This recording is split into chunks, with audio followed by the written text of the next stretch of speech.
છોટાઉદેપુર જિલ્લા ભાજપ સંગઠન ટીમની થઈ જાહેરાત.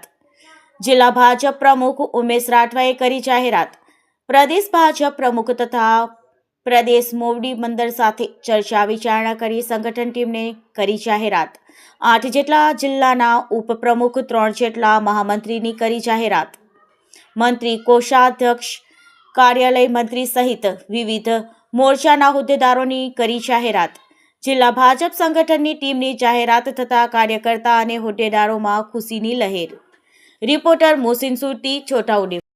આજે છોટાઉદેપુર ભારતીય જનતા પાર્ટી દ્વારા છોટાઉદેપુરના પદાધિકારીઓ માટેની જે નિમણૂક છે એ પ્રદેશના માન્ય જગદીશ વિશ્વકર્મા સાહેબ, આદરણીય શ્રી રત્નાકરજી સાહેબ તથા પ્રદેશના હોદ્દેદારો સાથે ચર્ચા વિચારણા અને પરામર્શ કર્યા બાદ છોટાઉદેપુર જિલ્લાનું સંગઠન જાહેર કરવામાં આવ્યું છે.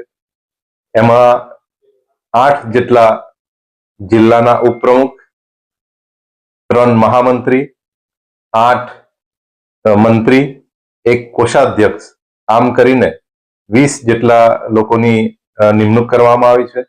સાથે સાથે કાર્યાલય મંત્રી અને અમારા જે મોરચા છે, વિવિધ મોરચાઓ, એ મોરચાના જે પ્રમુખ છે એ અને એના મહામંત્રી, આમ કરીને 51 જેટલા પદાધિકારીઓનું આજે એમને નવી જવાબદારી આપવામાં આવી છે. આ જે સંગઠનાત્મક નિમણૂક છે એના કારણે સંગઠન વધારે મજબૂત બનશે. અમારો જે વ્યાપ છે એ વ્યાપ છેક ગામ સુધી પહોંચે અને આપ જોઈ શકો છો કે સંગઠનમાં જે લોકો નિમણૂક પામ્યા છે તેઓ અનુભવી છે, ઉત્સાહી છે અને જેમને વર્ષોથી પાર્ટી માટે કામ કર્યું છે અને આ પદ મળ્યું છે એનાથી એ વધારે ઉત્સાહથી અને લગનથી કામ કરશે. આ જે અમારી સંગઠનાત્મક જે નિમણૂક છે એના કારણે અમને અમારા જે કાર્યકર્તાઓ છે કાર્યકર્તાઓને ઉત્સાહ મળશે અને બધા જે પદાધિકારીઓ છે સૌ સાથે મળી, ચૂંટાયેલા પ્રતિનિધિઓ અને સંગઠનના પ્રતિનિધિઓ સૌ સાથે મળી અને અગાઉની જે તાલુકા જિલ્લા પંચાયતની ચૂંટણી આવી રહી છે તેમાં ભારતીય જનતા પાર્ટીનો જે દેખાવ છે એ ખૂબ સરસ રહેવાનો છે. એમાં કોઈ શંકાને સ્થાન નથી.